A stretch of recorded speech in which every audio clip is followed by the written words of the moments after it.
USA checks are no longer clearing for Donald McDonald Harris, and he's going brazy mode. He made a video called Who Gets Rich Off the Poor? Donald McDonald Harris is either moving in a different direction for the new CIA, where they're woke and preach the gospel of the working class, or USA checks have been bouncing too hard, and now he stopped bouncing on America's penis.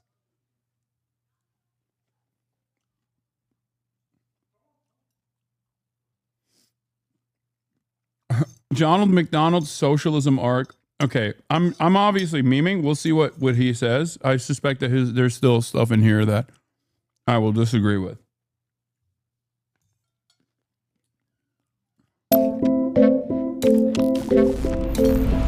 What we're looking at here is the number of Americans that don't make enough money for basic survival. So like a family of 4, 2 parents, 2 kids, living off of $31,000 a year or less. That's considered poverty in the United States, and there's millions of people who live with that kind of income. The US government spends about $1 trillion every year helping these people meet their basic needs. In recent decades, a lot of that money has been flowing through a middleman, private corporations who are supposed to be more efficient in administering this money. So welfare is big business, and of course that's the irony of this whole thing, that there's so much money to be made from poverty. Okay, what is happening?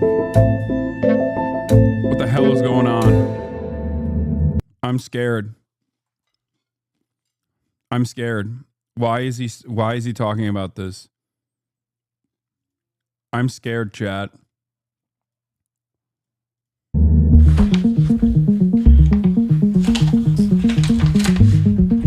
Now, this is not easy stuff to understand. We're talking about government welfare programs and bureaucracy. Sometimes they're intentionally hard to understand, and these corporations don't.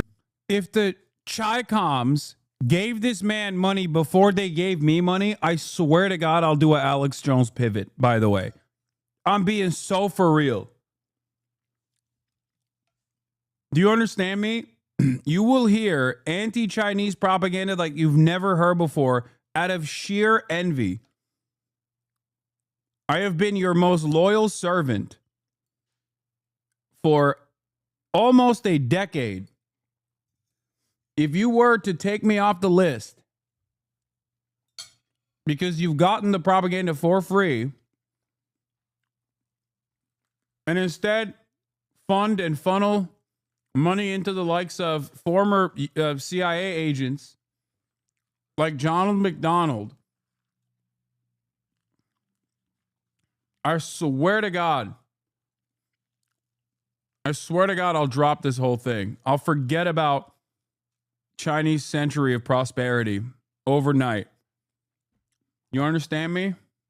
Really want to be known by anyone. But if you start to dig, which we've been doing, and you look deep enough into this, you start to see what all of this actually looks like, who's actually getting rich, what the incentives are within this system, where the loopholes are, and whether or not this is actually benefiting the people that it's designed to benefit. So in this video, I'm going to show you who gets rich off the poor, and I'm just going to do a few case studies that demonstrate how this works. I'll be making a list of examples here, going from what I see as the least egregious abuse of this system to the most. I am bracing myself to get sued or intimidated by the companies that I'm... What? Okay. Okay, dude, chill. I don't think they're going to come after you, big dog. Yeah, China be like, why buy the cow if the cow gives the milk for free? Calling out in this video because that's how a lot of these powerful shadowy companies work. So as always, every assertion in this video is rigorously fact-checked and in my sources. Lawyers, go check that first before you send me your cease and desist order. Thank you. And with that, let's look at who gets rich off the poor. Let's go back to this graph one last time and just... Bro, that's amazing.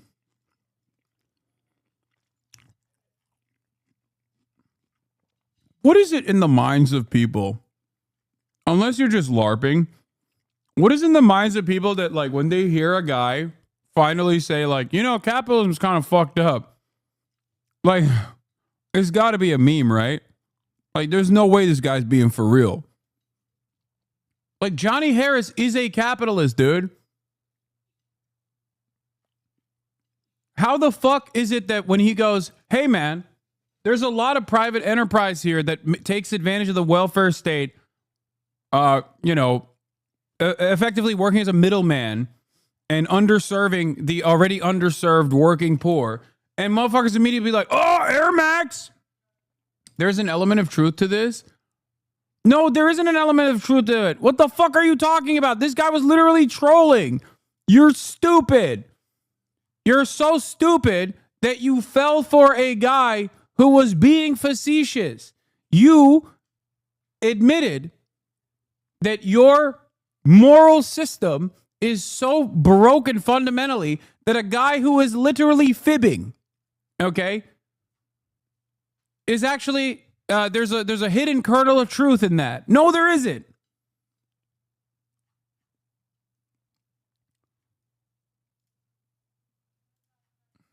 Zoom back to the 1950s, where you can see that the poverty rate was double what it is today. It's like 22%. This was really bad, and it led to the president at the time declaring war. And this administration today, here and now, declares unconditional war on poverty in America. We shall not rest until that war is won. So, A War on Poverty by Lyndon B. Johnson in 1964. This is what that war looked like. This big line. This is social spending as a share of GDP. You can see this is where he gives this speech right here, this flat line. Social spending just skyrockets right after. The government spends tons of money for this war on poverty. That money goes towards programs like Medicare and Medicaid, food stamps, public education, which is why you see... Bro, I swear to God, since World War II, America lost every war, dude. War on poverty, war on drugs, Vietnam, Korea, Afghanistan. What war have we fucking won, dude? Holy shit. I'm thinking about it. It's like Grenada. We're over here talking about invading Greenland, dude.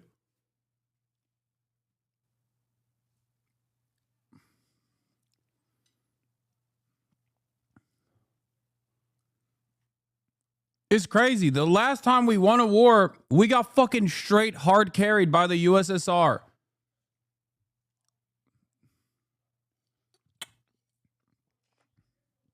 I guess the Cold War.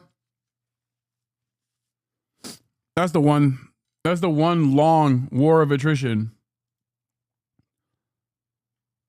Don, look at Asian Jito. Does that mean small head? They would never do that. Xi Jinping would never say that, especially because he has been rewarded handsomely with such a large head. And I think that's bullshit. He would never say that to me. See this big dip from 22% all the way down to 12, 13%. And for a time, all this spending worked. Poverty declined 30% in 5 years. But eventually, progress slowed, and the government kept spending, and people got tired of it. The economy wasn't doing well, and people were tired of subsidizing these welfare programs. And that's where this guy comes in. My friends, some years ago, the federal government declared war on poverty, and poverty won. This is where things start to get a little bit murky, so we needed help. We got it from Ann Kim, who is an expert who literally wrote the book on this history and the modern day poverty economy, and sat down with us to talk through this history and how it works today. Remember during the 1980s, we had this, well, no, you don't remember the 1980s. Well, during the 1980s, there was really this mythologization, if that's a word, of the CEO. At the same time, the government spending was ballooning. Economic times were not that great. So Americans were not feeling particularly generous about funding social services programs. And so the CEOs were really kind of held up on a pedestal as the ones who are going to make government just as efficient as they made their own companies. Poverty is a big business here in the United States, and the government is making decisions right now that will affect millions of people. And yet, what I've been finding is it's hard to keep up on all of this, how this stuff is being reported, and what is trustworthy and factual. Let me guess, ground news will help you keep track of all of this, right? Oh, wow. I'm so surprised. Here, I'm going to show you his code. I view. Ground News is completely subscriber funded, doesn't rely on corporate influences to decide what you see. And if you want to join the platform, you can get 40% off the Vantage plan, which has all of these features I talked about today. You get 40% off if you use my link or scan the QR code. ground.news/Johnny Harris is the link. It comes out to be like $5 a month for this, which to me is an affordable price to be better informed and to have a more critical view of the news you're consuming. So sign up now, ground.news/Johnny Harris. Thanks Ground News for sponsoring today's video and for existing. Okay, back to our list of who gets rich off the poor. So it's the 1980s. Reagan wants to rein in all of this spending. He's also afraid that Americans are becoming too reliant on the welfare system. So he kicks off a bunch of changes that over time would lead to a fundamental shift in delivering income support to low-income populations. They wanted to privatize Medicaid, Medicare, prisons, air traffic control. This privatization of government spending started under Reagan, but it continued into the future administrations, especially under Bill Clinton, who helped expand it. Oh, yeah. And the fundamental shift looks like this. We're going to be using a graphic like this, not only for right now, but for the future cases of how this works today. Taxpayers give money to the government. The government used to give money to citizens in need directly. But after these reforms, the money would start to be distributed to the states. The states would then hire for-profit companies to do the complicated work of distributing this money to eligible people in need. They would be responsible for making sure that no one's abusing the system, determining who's eligible and who's not. And the thinking here was that the government is much less efficient than private companies. And that is true in most cases. And that if we apply business and the free market and profit motives to welfare, that the for-profit companies would make this more efficient, less government spending, less waste, and less over-reliance on the welfare system. And the big part of all of this is that there would be more requirement for people to be looking for a job or be working in order to qualify for benefits. And who would verify that applicants are actually working? These for-profit companies. And so this is how our welfare system works today, in a very kind of American way. It is administered by private companies that you've never heard about, who are given lots of money from the government to dole it out to people in need. So Reagan started this privatization train.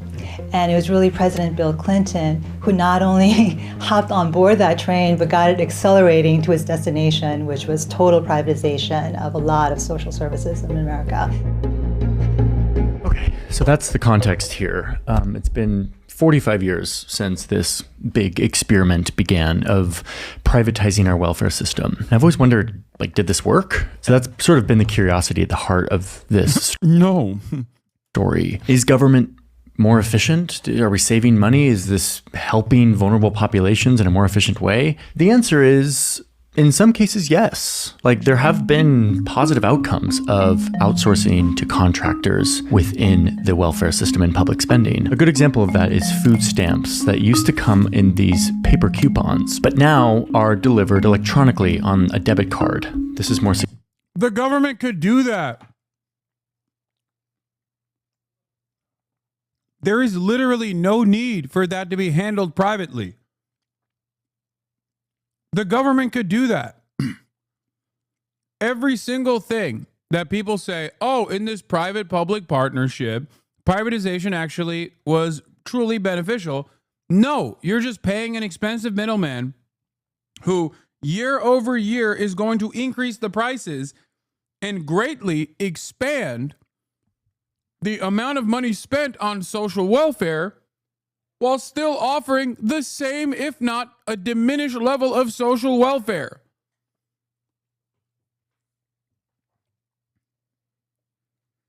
It is the exact same principle behind private healthcare in this country. You look at the cost of healthcare expanding year over year. You look at Medicaid and Medicare expanding. The numbers are fucking insane. You're like, oh my God, we're spending so much money on this. It's like, yeah, the reason why we're spending so much money on this is because we're still going back to private insurance as a middle manager that's driving up the cost because they have no fucking interest in lowering the costs across the board. As a matter of fact, it's literally beneficial for private healthcare in certain circumstances to increase the cost. It is an unnecessary middleman. that does not need to exist, that quite literally works to explode the cost of all of these services that would be infinitely more efficient if handled by the government.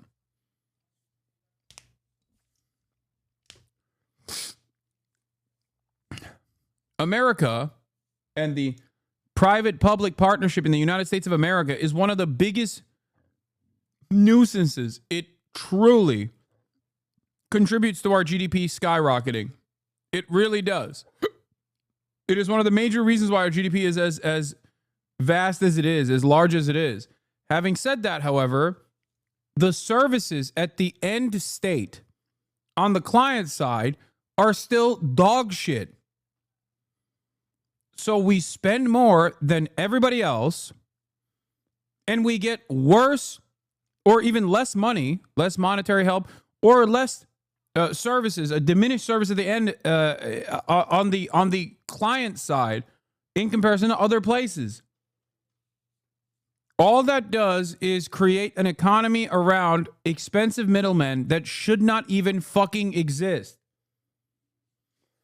Oh, it is in every aspect of our lives.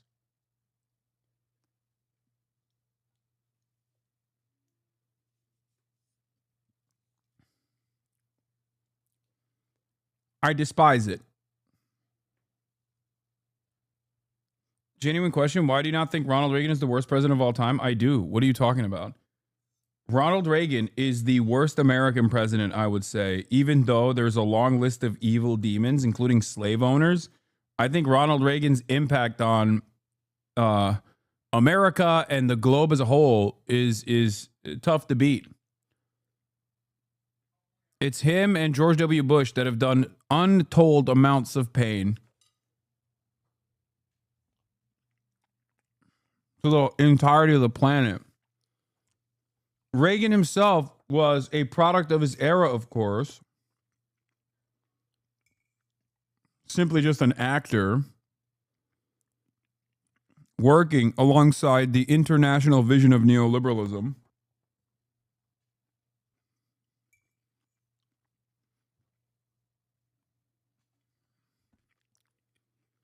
Secure, it's more efficient. It ensures that people use these for food. There are a lot of instances where private companies have made government spending more efficient, but the purpose of this video is to shine a light on the many instances where private companies have gotten really rich off of this system in a way that has not benefited the most vulnerable and needy people in our country. I don't know. It might be George W. Bush's administration that might be the worst. But I think Ronald Reagan still set the stage for George W. Bush. And I guess Carter set the stage for Reagan, but God, every president is so bad. It's kind of hard. It's kind of hard to point the fingers at, like, especially in contemporary administrations, like, it's hard to point the finger at like one guy.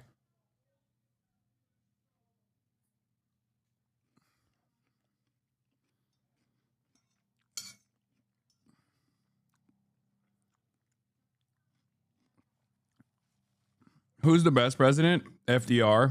And even he did a whole bunch of awful shit. Cutting out black people from the New Deal, Japanese internment camps.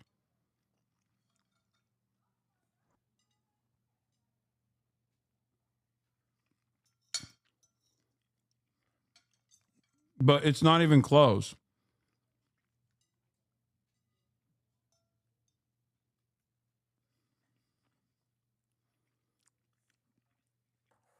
In a field of monstrous administrations, FDR stands alone. Even with all of the negative impacts of his, even with all the negative consequences.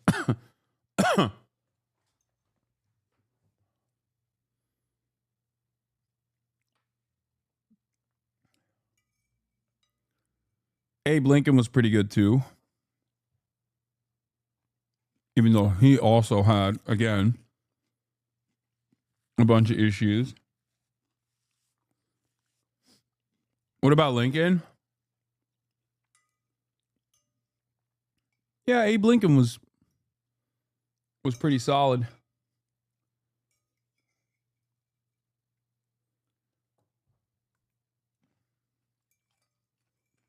But I still think that the abolition of slavery was more of an inevitability than even the New Deal was, or even which side we landed on World War II. It's hard to figure out. It's hard to figure out which would be. I mean, I think Abe Lincoln is more consequential with that.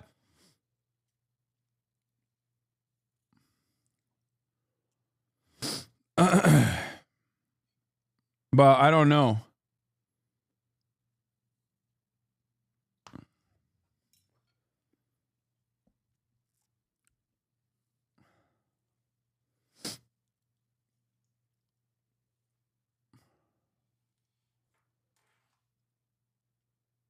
We need a tier list, maybe. Abraham Lincoln said he didn't care about slavery one way or another. He would go with whatever would give him the most clout. Fuck him. Okay, calm down, dude.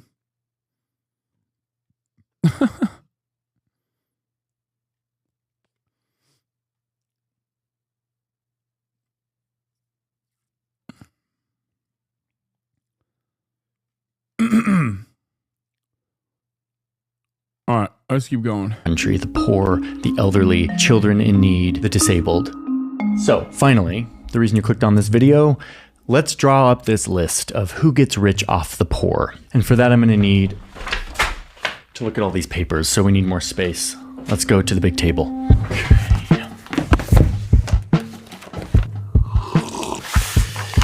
Okay, so the first one on our list is slightly adjacent to the privatization of welfare, but it follows the same incentives and dynamics. And it has to do with taxes. One of the ways that the government subsidizes the lives of lower income people is through a tax credit. So when you file your tax... Okay, speaking of Abe Lincoln, one last thing I want to mention is that it is very funny that Republicans will talk about how, like, the Democrats were, the Dixiecrats, or Abe Lincoln was a Republican, whatever the fuck, right? And it's so funny because, like, in the time of Abe Lincoln, the Republican Party's credo literally featured the abolition of chattel slavery in the South and wage slavery in the North. It was the closest any major party has ever been to Marxism in American history. That was the Republican Party. Think about that. Like, this is a part of American history that's often not mentioned. Not only was Karl Marx a major glazer of old Abe and Abraham, he was a marabou himself. He wrote letters. Abe never responded as far as we know. I don't think there's any information on whether he ever responded to Karl Marx or not. But Abe Lincoln, gay, maybe bisexual, we don't know. But the Republican Party's official, the original credo of the Republican Party was to engage in the abolition of chattel slavery in the South and wage slavery in the North. That's real. The real Red Party. Red with the spirit of capitalism. Or, fuck, I couldn't even say it right. Red with the spirit of communism. In pre-communist, in a pre-communist society. I can't even get myself to hypothetically say the Republicans are red for... I was about to say capitalism again. Oh my God. Taxes, you show that you've been working, you've made money, but you didn't make that much money, and therefore you qualify for an earned income tax credit. If you have kids, it goes up and it kind of maxes out at around $7,000. This is a very simple thing. In a lot of countries, you like check a box and you get this refund or this subsidy to your life. But in the United States, it looks like this. This is a 45-page instruction manual about all the specifics on the earned income credit, something that should be so simple and that is a key way of helping lower income people live their lives. The tax code here in the United States is deathly complicated, intentionally designed to be so to make certain companies rich. And this is one way that works. I have a lot of feelings about this. I made a whole video on the New York Times about this very thing, but I didn't focus on this aspect of it. Because it's so complicated, Yeah, that's by design, as Johnny also knows. That is literally by design. And sometimes they'll make it even more complicated, also by design, where they'll just make it inaccessible. Like they'll close up the pathways where you could receive potentially this this aid. Like during COVID, when the state of Florida deliberately made their website unusable. low-income people who qualify for this credit don't want to fill it out themselves, and so they go to a tax preparer. Enter this guy. Well, not this guy specifically, but a guy like this, representing a company like this, Liberty Tax. Also, they make money. I forgot. This is opportunity for bounty. More of that private-public partnership that the American government absolutely loves. A middleman that will solve the inefficiencies that we have directly created. Sometimes the middleman itself petitions the government, lobbies the government to create these inefficiencies so they can fill that void and make money. Is one of many tax preparation companies that advertise to low-income people to come in so that they can prepare their taxes and get them in on the earned income tax credit. But we now know they do so using some pretty shady means. There's a lawsuit. Lawsuit. District of Columbia versus Liberty Tax Service. Liberty Tax was recently sued for luring low-income people by saying that they will prepare their taxes for them, only to deceive these customers by secretly skimming extra money off the top of their tax refund, which remember includes the earned income tax credit that is meant to subsidize their lives. Liberty Tax also gives out loans to people, saying that they can pay them back once they get their tax refund. But what that really has done is create a market for high-interest fast cash products like refund anticipation loans or refund anticipation checks, which are basically just payday loans that are secured by the refund. And so this predatory industry has grown to take advantage of the complexity of an incredibly important benefit that a lot of poor people count on every year. These loans would often come with high interest rates and unexpected fees. In fact, the pricing in all of this has been kind of a black box, allowing Liberty Tax to take advantage of low-income Americans trying to get in on the benefit that they are entitled to because of this tax credit. Okay, and this is where I have to come clean.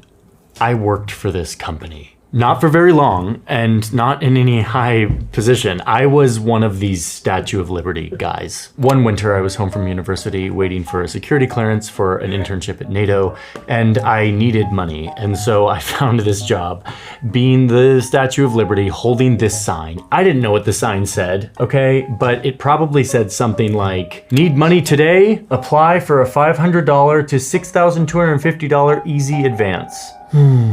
In other words, I was probably a part of luring desperate people in to get a bad loan or to have their tax refund skimmed by this corporation. I had no idea, and I'm sorry. Liberty is just one of many corporations who has gotten in on these schemes, targeting low-income people to try to get in on their tax credits. And to me, this is actually a failure of our tax system. For this segment of the population, this should be a very easy thing like it is in every other country. A box on a free government website that you can fill out in 5 minutes. But instead, we've got a privatized corporate middleman who is making all of this money off the poor.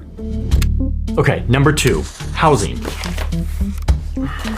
So here in the US, instead of building big public housing complexes like they do in some countries and like we used to do, the privatized version of the American government gives vouchers to low-income people and allows them to go choose a house, and the government will basically pay for a portion of their rent. This is called Section 8 housing. And there are landlords that specialize in renting to Section 8 tenants, getting this government subsidy voucher that goes to pay for the rent. But what you find is that some of these landlords jack up their prices because they know the government will pay for it. Like here in DC, an apartment that should cost $1,600 a month, the landlord might charge almost $1,000 more, like $2,500 a month, well above the market price, knowing that the government, who has poor oversight over this program, won't pick up on this and will... Yeah, y'all heard that? He had a internship at NATO. I didn't miss that. I know he had an internship at NATO. That's why I say he's CIA. You guys got a little insight into how I play with Kaya normally. Why are Mormons always getting tricked into being evil? That's so funny.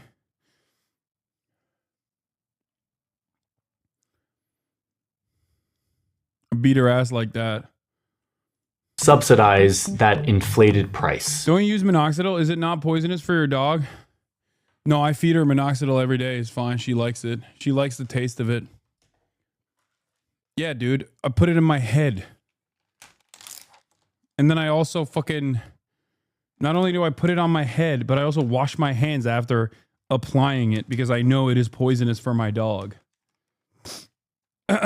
Also, I think her being 100 pounds also helps in this regard as well.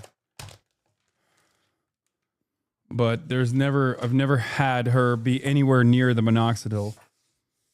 Are you stupid? She's my daughter and she's precious.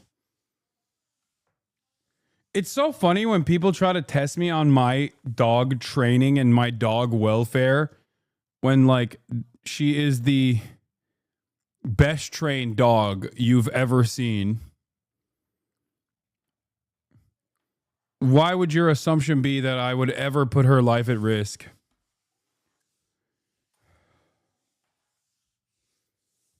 The pill is finasteride. Minoxidil is just Rogaine, chatters.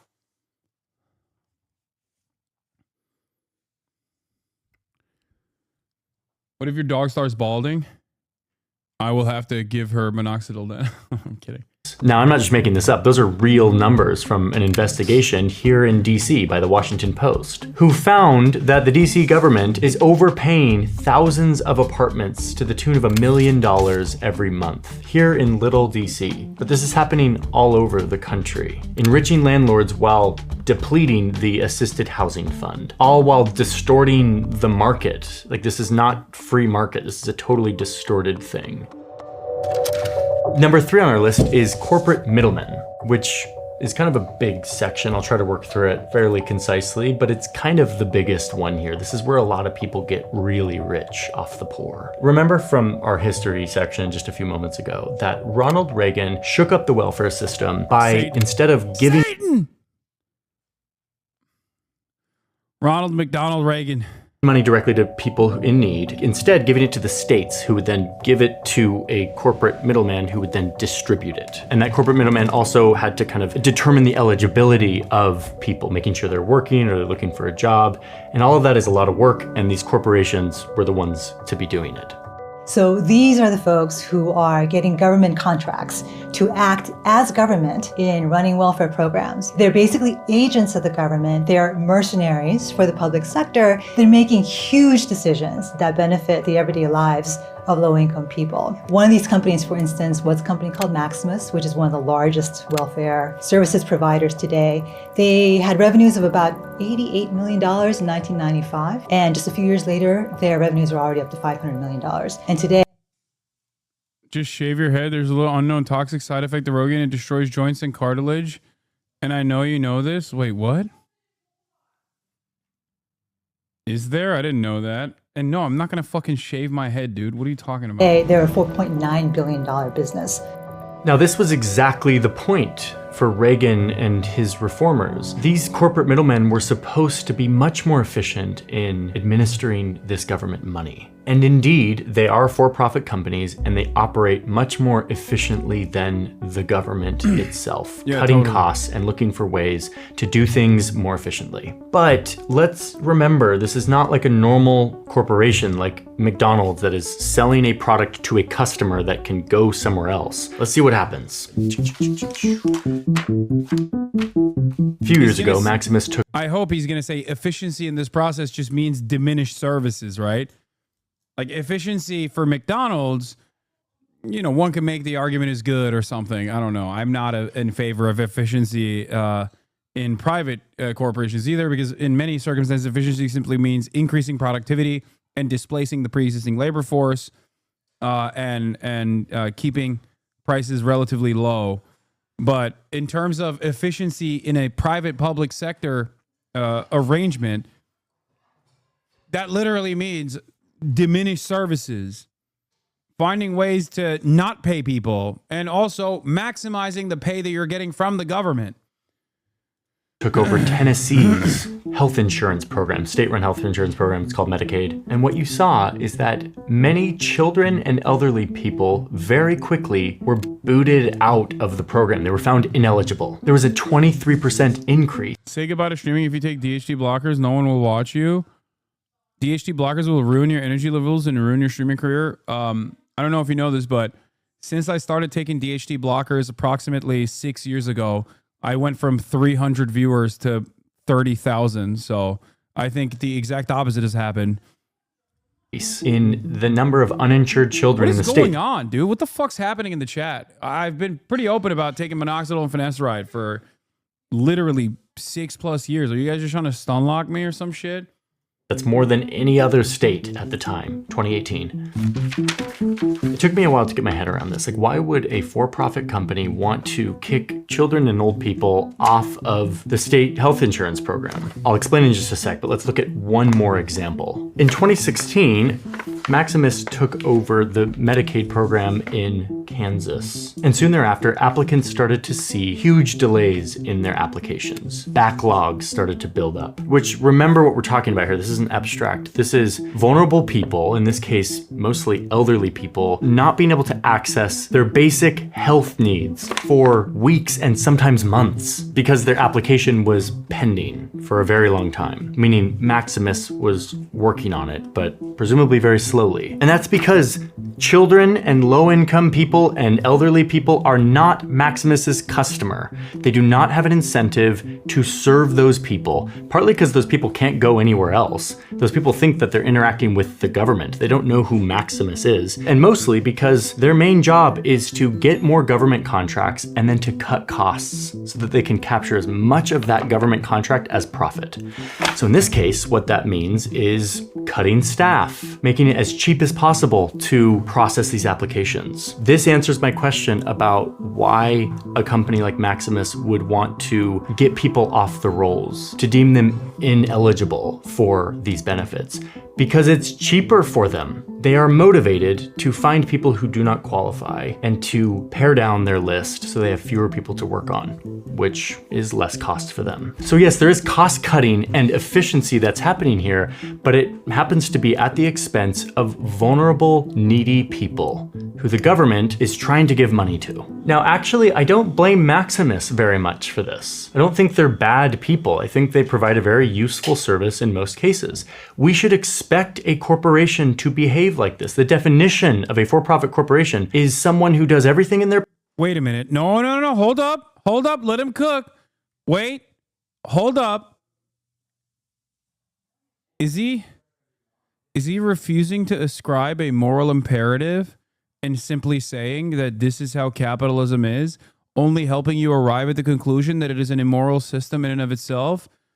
Because that is, welcome back, Karl Marx, you know? It's not like he's saying that, this companies are not moral actors. They simply operate at the behest of the profit incentive. It is the incentives within the system that has been normalized that is the issue here.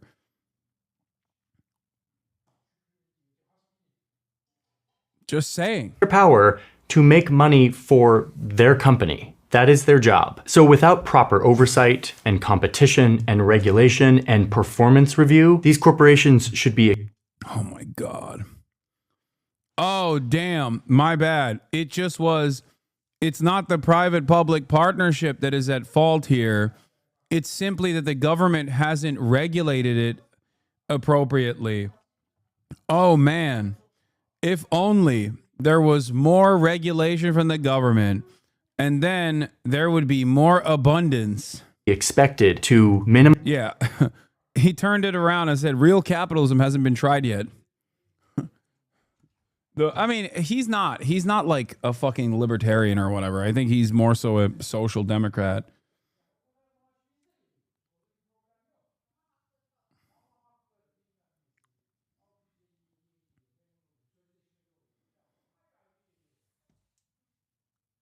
I love how, what?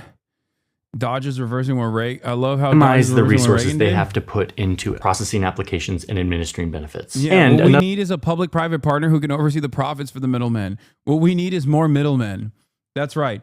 Instead of making the government do this service, as it does virtually everywhere. Sorry. I apologize.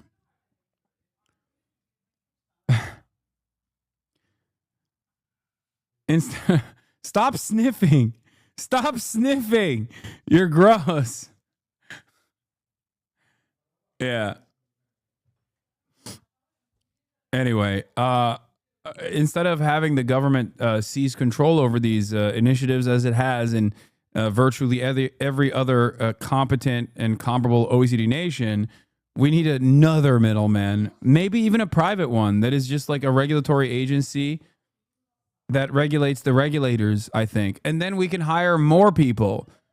And then more CEOs can make money that way. That'll fix it. Another point of fairness here, if you look at the financials of Maximus, they're not some crazy profitable company. Yes, they bring in billions of dollars. They've captured a huge amount of this government services market. Their gross profit margin is 20%, which seems like a lot. But if you actually look at their net profit margin, which is kind of their more typical profit margin, it's like 3%. Then, okay, so is private healthcare. Private healthcare margins are so low. Private healthcare margins are so low. Why is there a government services industry? Why isn't it just the government? If it's so goddamn low, if the net profit margin is around 3% and that's so low, so low, then fucking abolish it. That's my argument. Like, if you are a capitalist, and this is where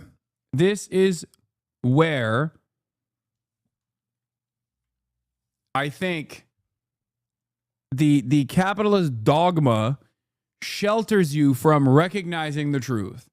It stunts your imagination, where you have the fucking horse blinders on, and no matter how much you can dream of a beautiful future, if you're still locked into the dogmatic ways of thinking within the structures of capitalism, you ultimately still have this underlying attitude that corporations are also magnanimously doing things. Even after you describe that this is just how corporations are. Corporations are supposed to work for profit. That's what for-profit corporations do, which is why we need more regulation on top of this. Okay, how about no regulation in that field? That is a necessity because it's run by the government.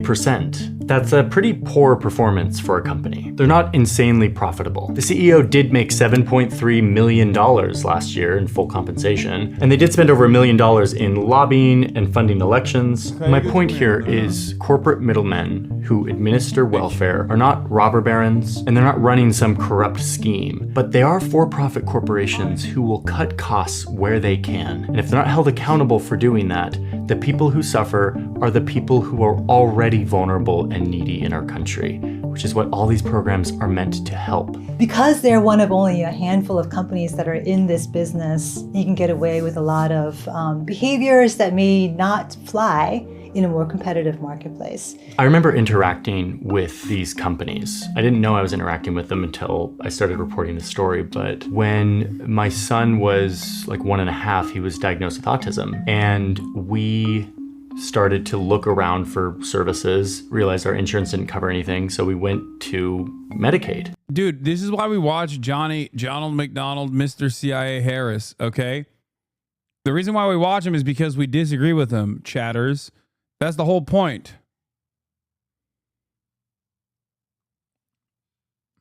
And we qualified. And my wife spent hours and hours on the phone with what I now know was a corporate middleman trying to work through these applications and processes. And it was mind-numbing. Yeah, Johnny is the insight into the liberal mind, as is Asman the mind of the conservative. We get to understand what conservatives are saying, doing, and thinking, what motivates them when we look at the Asmongold chat and Asmongold.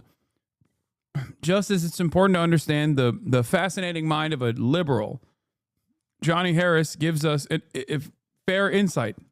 Complicated and difficult, and the wait times were so long, and the paperwork and the hoops that we had to jump through. And I remember feeling a lot of anger at the inefficiency of the government. The government has no incentive to perform because we're not their customer. What I realize now is that I was dealing with a corporation. I was not the customer. Was not the customer. My son, Henry, who needed services, was not the customer. And in fact, complicated forms and more wait times and process is actually more business for these corporate middlemen. They have an incentive to sell more paperwork to all of us. To me, that is a distortion of what Ronald Reagan dreamt about, of corporations swooping in and making our government more efficient. Okay, that's corporate middlemen. Let's move on to number 4.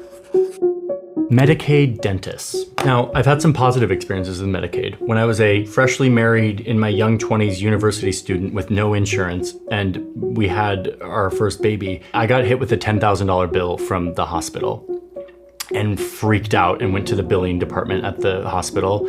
And they told me about this magical thing called Medicaid for someone like me who was very low income at the time. And lucky for me, whoever the benefits contractor in Utah was handled it very well, and it really saved my bacon. But if you look at all sides of Medicaid, you start to see entire industries that exist to take advantage of the Medicaid system. A good example of this is dentistry. It's created an enormous business opportunity for some dentists who see that they can make a living treating exclusively Jesus Medicaid Christ. patients. Unlike regular private insurance, Medicaid doesn't reimburse very much for dental procedures. So because of that, a lot of dentists don't take Medicaid as an insurance. And on the other side, there are some dentists that only take Medicaid. They specialize in appealing to patients who qualify for Medicaid, getting them in, and doing as many procedures as possible to get in on those Medicaid benefits. And once again, if we're talking rational corporate behavior and incentives, these offices will often target lower income or disabled or elderly patients who are less likely to advocate for themselves and against medically unnecessary procedures. So inevitably what's happened over time is that this I don't know how market to has do turned that. into a very exploitative one, where dentists have been prosecuted for charging for procedures that didn't exist or procedures that were completely unnecessary. For instance, there was a dentist in North Carolina who was prosecuted for having performed 17 root canals on a 3-year-old toddler. Oh yeah, this is insane. And it's not just one bad apple in North Carolina. This is a lawsuit where the US government settled with a company called Cool. Was it? I think this literally was the company that was it TrueAnon or I think I remember either TrueAnon or Chapo talking about this company and what they did. Smiles. And they are There's like a weird there's a company in Florida that has like a weird connection to people connected to Matt Gaetz. So I do think that it was TrueAnon that talked about this.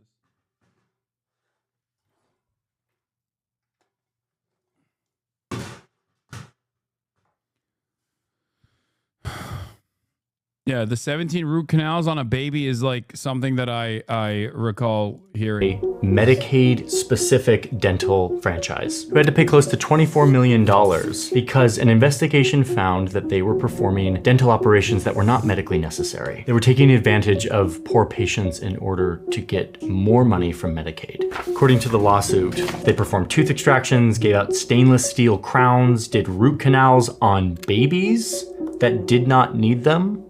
Like, there are multiple things really wrong with this. Obviously, exploiting a government system to deplete the Medicaid fund is one aspect, but performing like dental surgery. My wife is a dentist, and this is completely misconstruing the truth. Brother, he is literally talking about like things that have already been prosecuted in a court of law. He didn't make that up. unless you're saying the justice system is unfairly maligning big, brave Medicaid dentists that do unnecessary dental work in an effort to farm Medicaid payments. This isn't to say every dentist operates like this. No, he's not saying all Medicaid dentists do this. The fuck?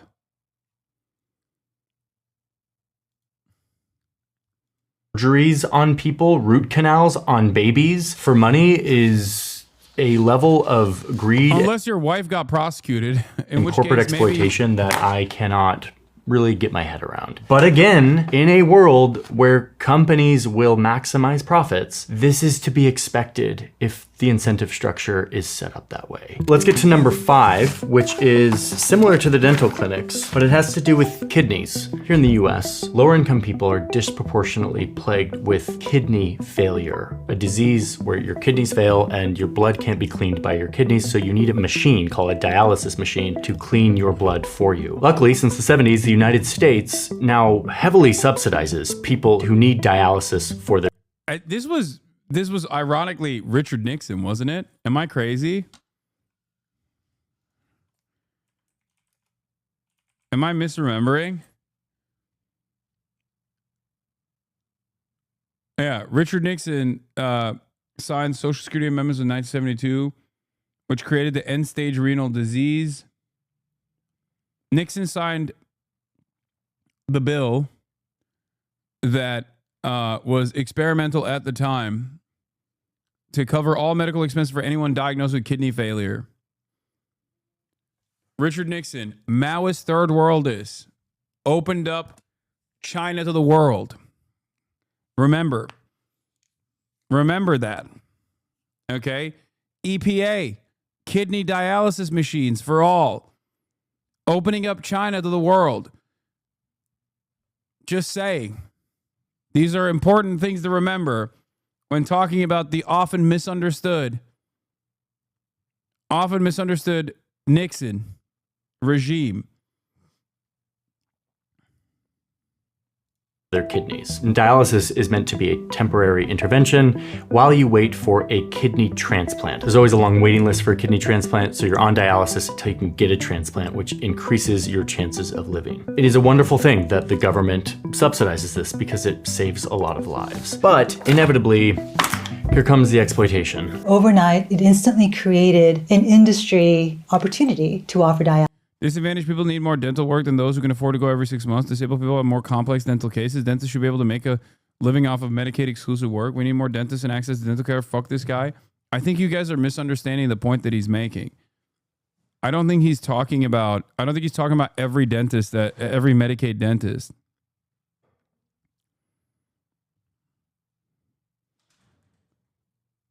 Politics is dead. There's no left or right, only rich or poor. Dialysis because now the government was going to pay for it. One of these companies is called DaVita. I think they're the largest dialysis center company in the United States. And because of this set of incentives, we can start to piece together how they would behave. And the thing again about dialysis is, like Medicaid dentistry, it's a volume business. The government pays dialysis centers per treatment. And last year was about $380 per treatment. So it is unfortunately in the interest of dialysis companies that run dialysis centers to keep those machines occupied as many hours of the day as they can, to cycle through as many patients as they can, because an empty dialysis machine is $380 that they're not making. Okay, so a company making sure that their machines are being used at full capacity is actually, there's nothing inherently wrong with that. That is a company using its resources efficiently, administering a life-saving treatment. But that's kind of just the beginning. What you see in these for-profit dialysis centers is less staff to help with the treatment, and you see higher death rates. And this is where it becomes so clear where the failure is. You see 17% fewer referrals for kidney transplant, meaning these people who are on a temporary dialysis intervention, who are supposed to be waiting for a kidney transplant, are kept on the machines longer because a for-profit company makes money the longer they are in the chair. So why would they refer them to get a kidney transplant when they make more money keeping them on the dialysis treatment? If someone gets a transplant, that is a lost customer. Unfortunately, it's an option that's being denied a lot of people because it's in the financial interest of dialysis centers to keep someone in dialysis rather than, quote, losing them to transplant. Now, DaVita has paid like $1 billion in settlements and for some of this behavior, including $350 million they had to pay after being sued by the US government for paying doctors to go out to recruit people to come to their dialysis centers so that they could corner the market in certain areas. They had to pay another $450 million because they were found billing the government for medicine that they had received and just thrown out and charged the government anyway so that they could get reimbursed. All of this, once again, further draining the money that is allocated by our government to help people in need. And finally, number 6, the last on our list, the one I'm deeming the most egregious because it has to do with children. And not just any children, the most vulnerable children in our society. Specifically children who have been removed from their family because of abuse, abandonment, or death. Foster children. If a foster child loses a parent or is physically or mentally disabled, the federal government entitles them to around $700 a month to subsidize their lives. This is one that goes straight from the federal government, from the Social Security Fund, straight to these children, or at least it should. But here comes the corporate middlemen once again.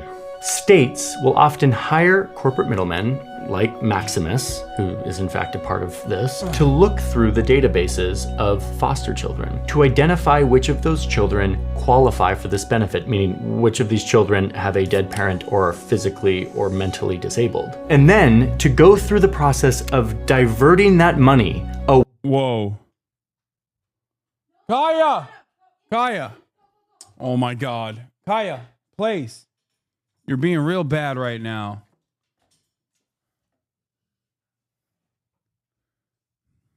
I have pomegranate molasses that my mom that my dad got for my mom. She dropped it. She dropped the bottle and it broke. And then it started spilling everywhere. And because her car was running, she had to go outside and quickly turn off her car. I cleaned it up in the process, but